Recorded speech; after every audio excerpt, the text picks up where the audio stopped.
Hello everyone, so this is a video about Woollahra Station, and well not just Woollahra Station, but basically in the last few days the government have announced, or at least rumours have come out that the government is seriously considering opening this station that you're currently seeing on screen.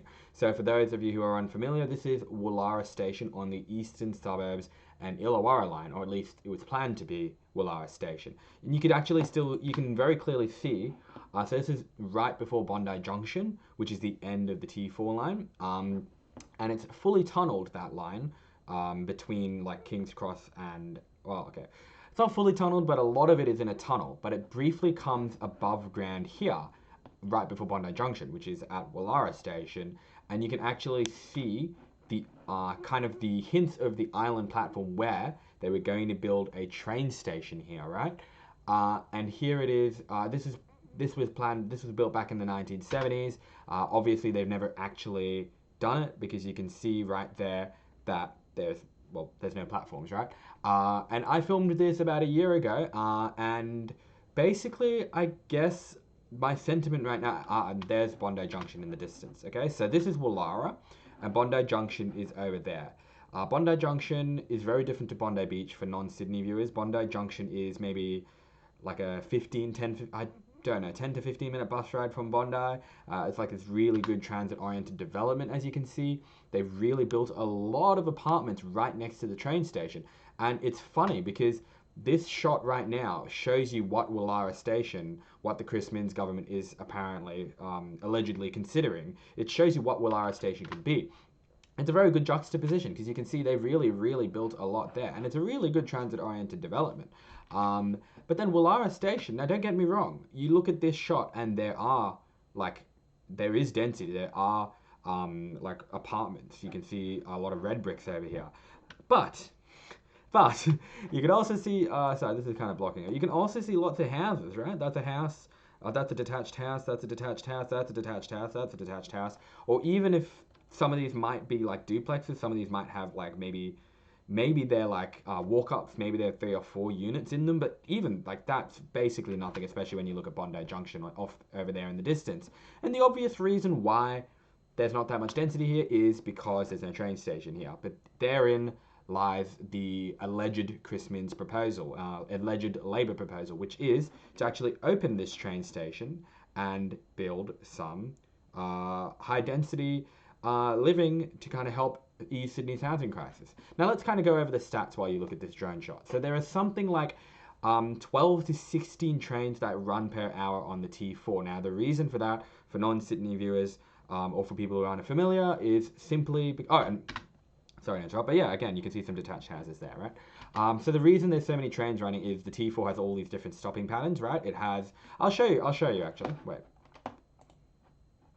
If you're watching, Dom, thanks for this map. Basically, so all the trains from Cronulla come up to the city. All the trains from Waterfall come up to the city. Then you also have the South Coast trains. Now those would come up from like all the way down from like Wollongong, for example. And then of course you have some trains from Hurstville as well. Look, stopping pattern is complicated, but basically they all go to Central, but then most of them continue to Bondi Junction. So not all of them stop at Sydney Terminal. A lot of them continue to Bondi Junction, which basically means that just kind of there's no choice but to have 12 to 16 trains running per hour on this section, because the trains coming from Cronulla, from Waterfall, from Wollongong, from Hurstville, etc., they all have to go somewhere, and they all end up at Bondi Junction. Or I guess from what I know, like some of the Wollongong ones might end up at Sydney Terminal, but by far most of them go to Bondi Junction. That is something that makes this a very good candidate for densification, basically, because a lot of the time transit I guess, well, for lack of a better word, a lot of the time NIMBYs will say we don't have the adequate public transport, but here they do. They have 12 to 16 trains running per hour on this section, so the transit's already there. Okay. You've also got the uplift potential, because as I've said, there's a train now finally, after like 3 minutes. Anyway, you've got the uplift potential too, because you have all of these detached houses over there. And can you just believe that they're detached houses, like just kind of sitting right in front of like a proposed train station. I I don't know how to explain it. It makes sense that there are detached houses there, but also like when you think about how close this is to the city, it's just kind of a little bit crazy. I'm not suggesting like it doesn't make any sense. I understand historically why, but it does make you think. Like this is really close to the city, and those are like some huge mansions, right? Anyway, point being, let's just continue. Um, yeah, basically, so we've got the residential uplift potential, right? So yeah, I guess that really does make this the perfect candidate. And also, importantly, might I add, is that I'll rewind a little bit. You can actually very clearly see that a lot of the earthworks have already been done. I mean, quite frankly, look, you need to build like a station access point there. You'll probably need one from here as well. You can actually, I think that's me there right now.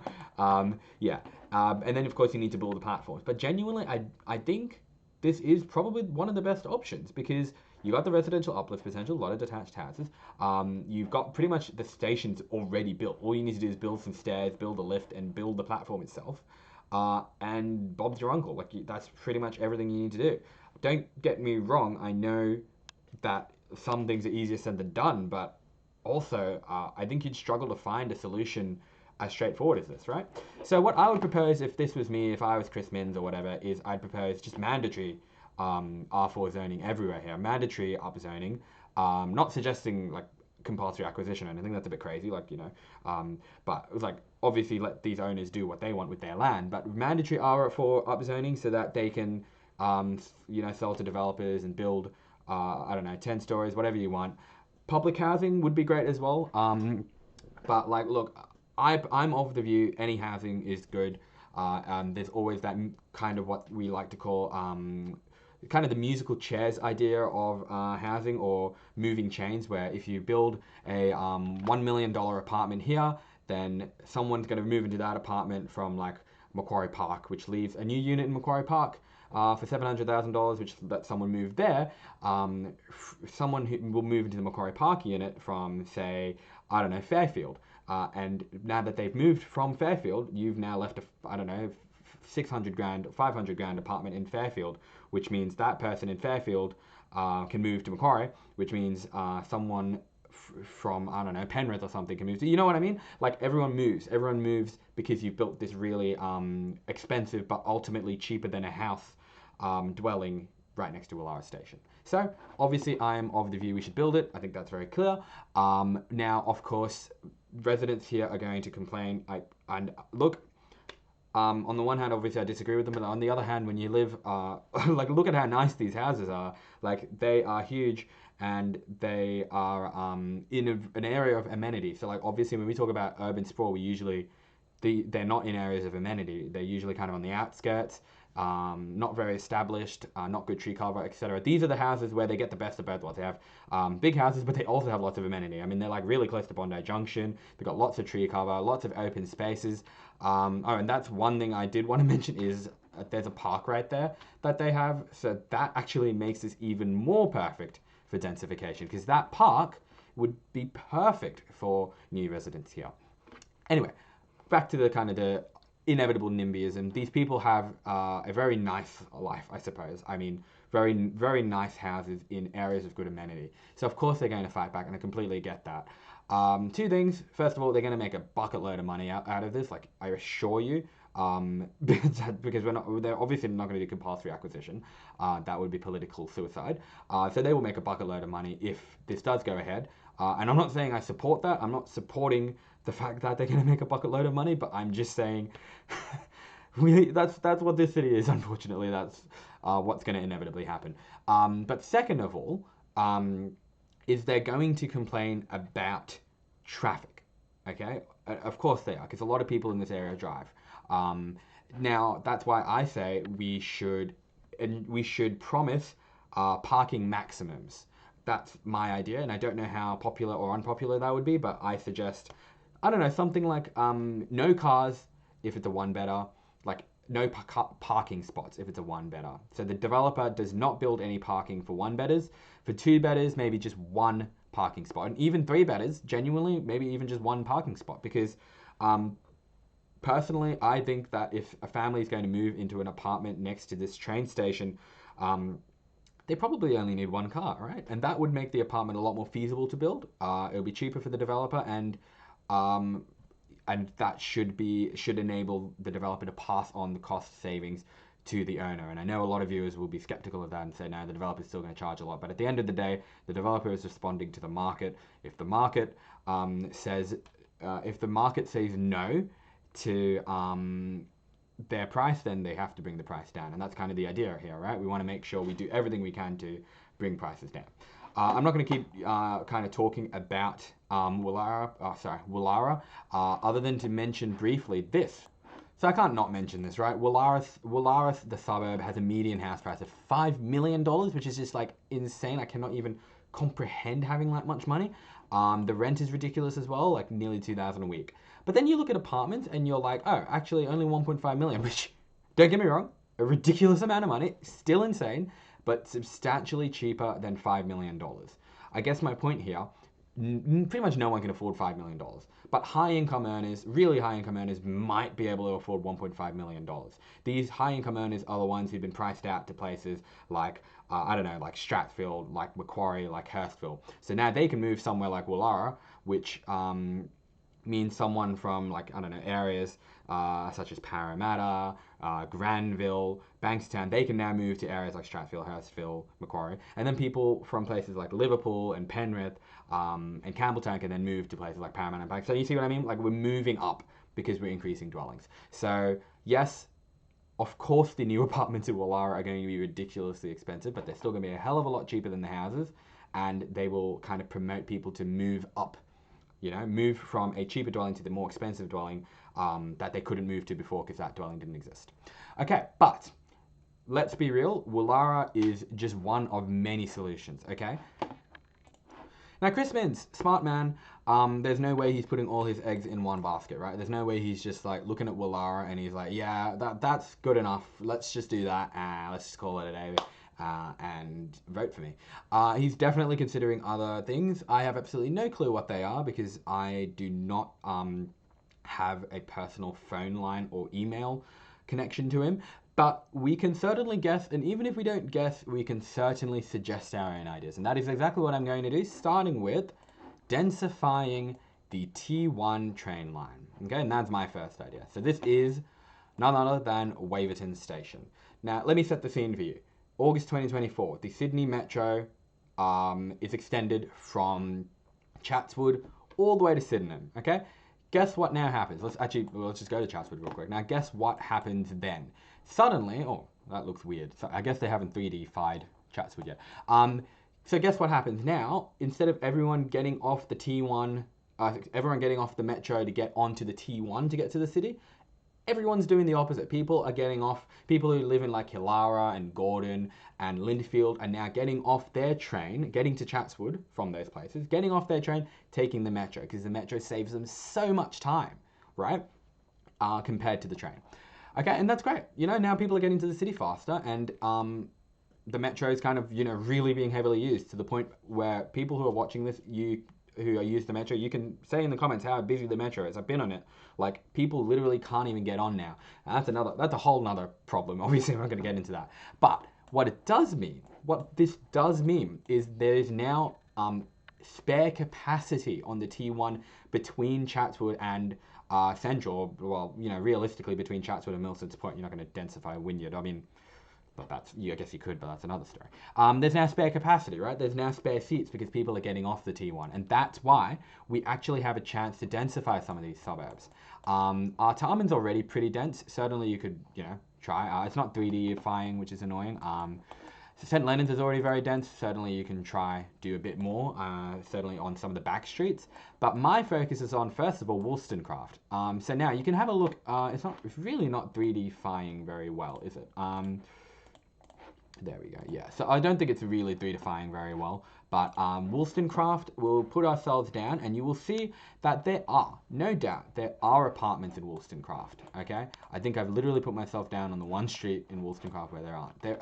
I promise you there are apartments in Wollstonecraft, but they are not very tall, okay? So there's a lot of red bricks, a lot of older homes. That is definitely an apartment, that's like 3 stories, right? That's some more apartments, like 3 stories. Very nice apartments. Almost certainly kind of owner occupied, I'd say. Probably not rent. But yeah, there's a lot of apartments here, but we can do more, right? Wollstonecraft is only like 3 stops from the city, and now there is spare capacity for trains there. So I say build some more apartments there. Even Waverton, which is 3-defying, which is nice. Waverton is also very undense, right? You can actually see this is 3-defying very nicely.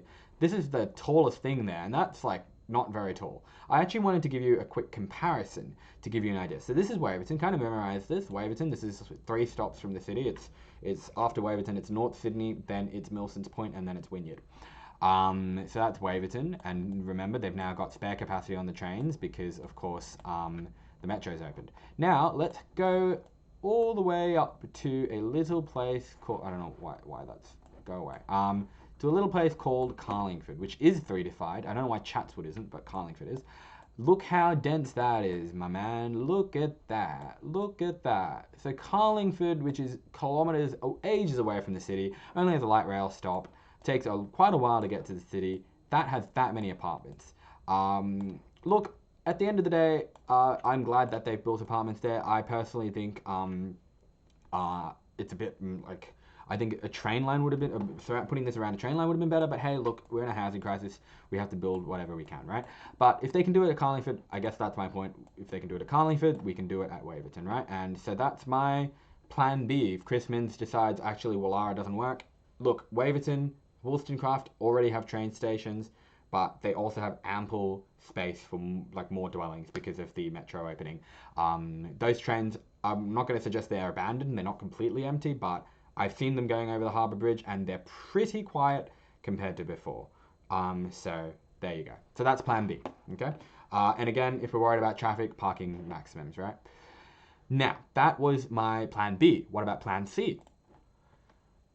Densify the L1 light rail line. So this shot right now is taken from Hawthorne light rail stop.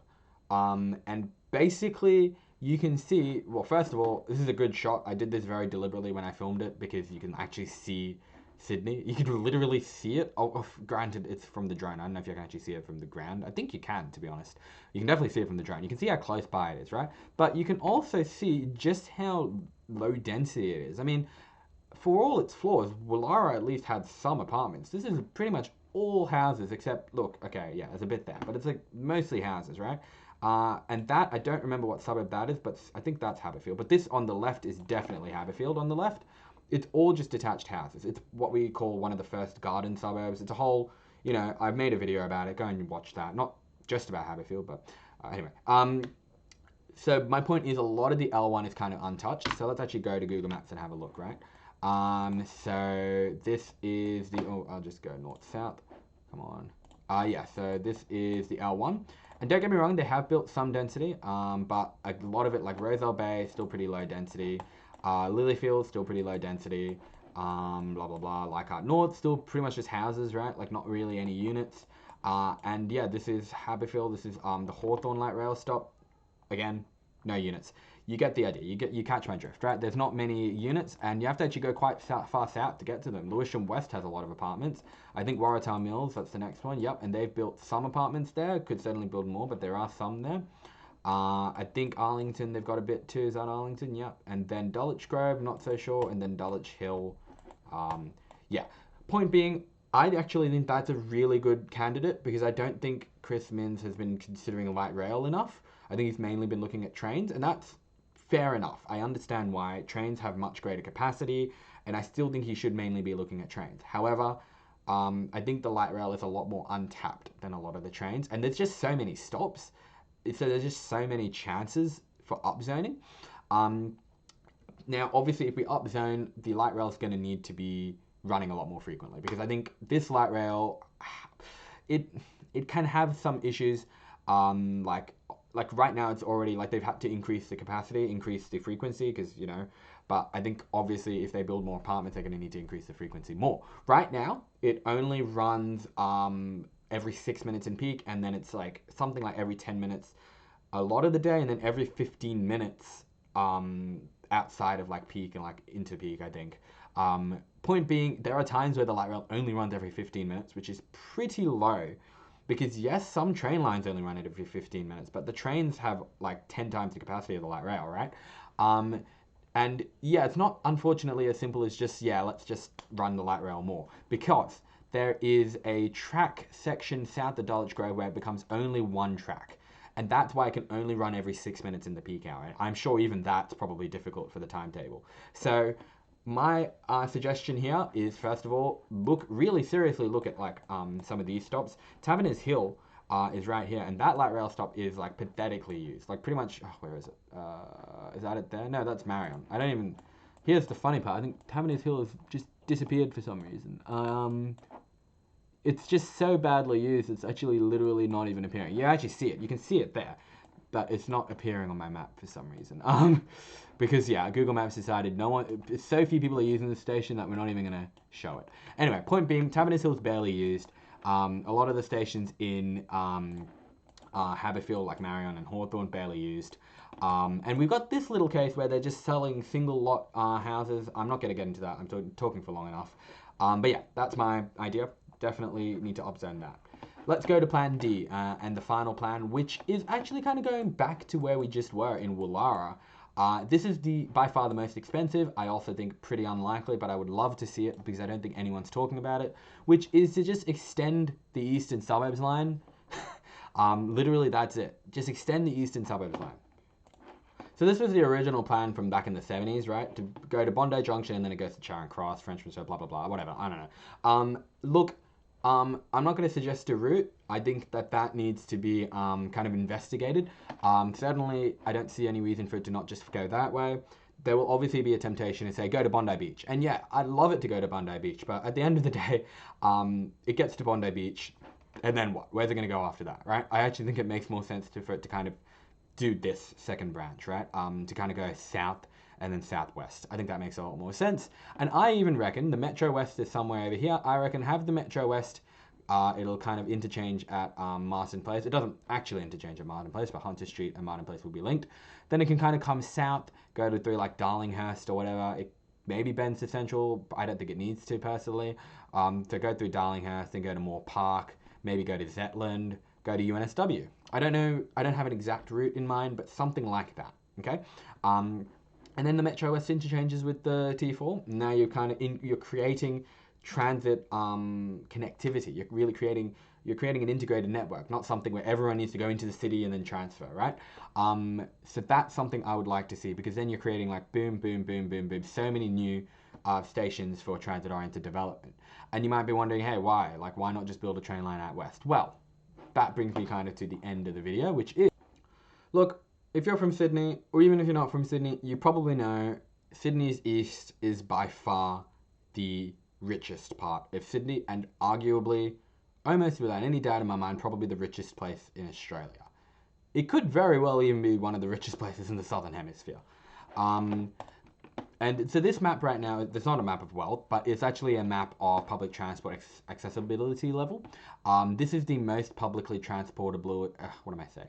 This is the most accessible public transport area in Sydney, pretty much. Like you can see it's pretty much a sea of blue. Sure, there's like a lot of blue here, a lot of blue there, but like this is like almost uninterrupted, right?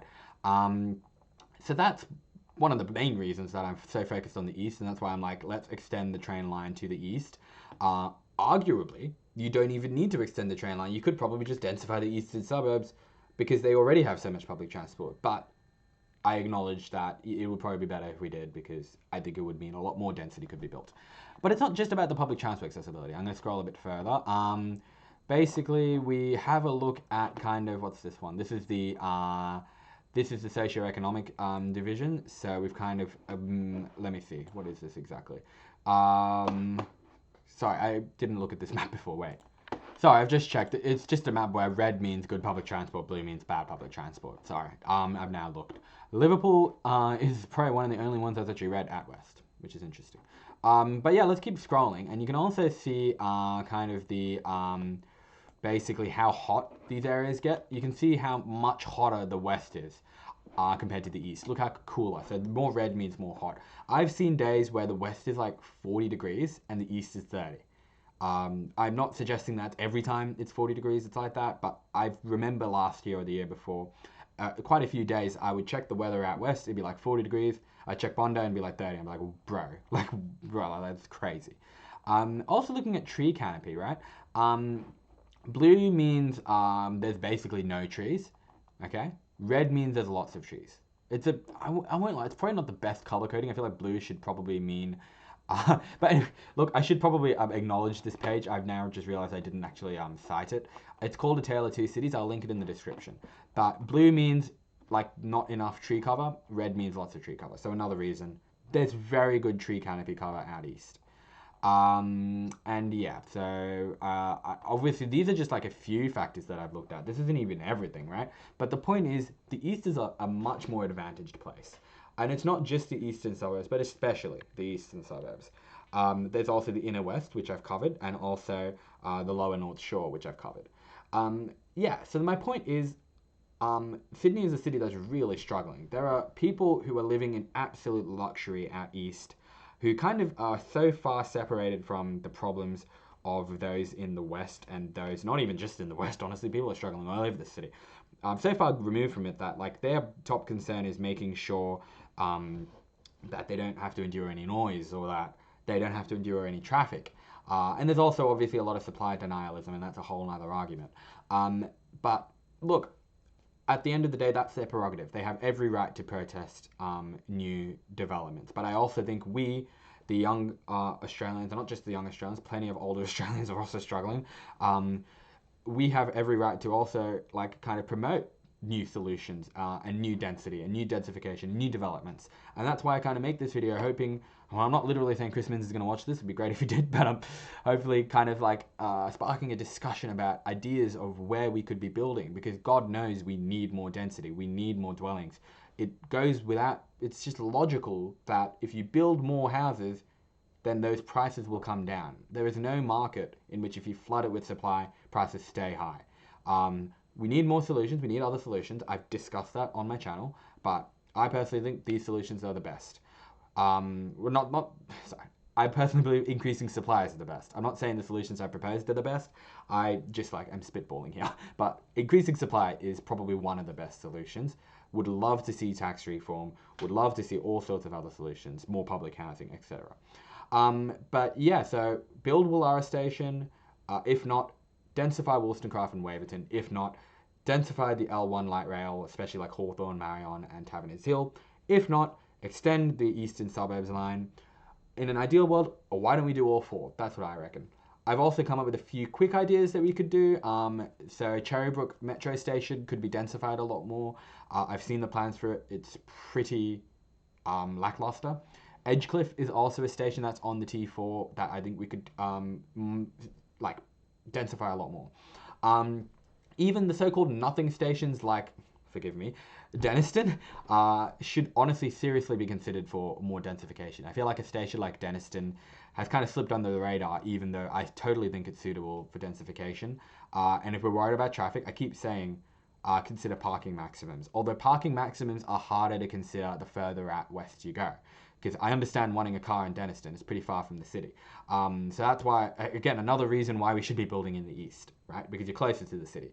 I'm not saying the city is the only thing people want to go to. I need to stop like qualifying what I say. I should just kind of have faith in what I'm saying. We also need to end what I call sacrificial pawn planning, where you kind of put all the apartments right next to the station so you can spare the detached houses further from the station. I think we need to end that and have more housing diversity. So we need the tall buildings and then kind of tapering off to mid-rise apartments, low-rise apartments, townhouses, duplexes, and then houses. It shouldn't just be like 20-story towers and then detached houses like the next like 2 streets from the station.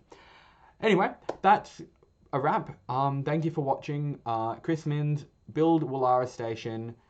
Highly recommend. 10 out of 10. Great idea. Success. Enjoy. Goodbye.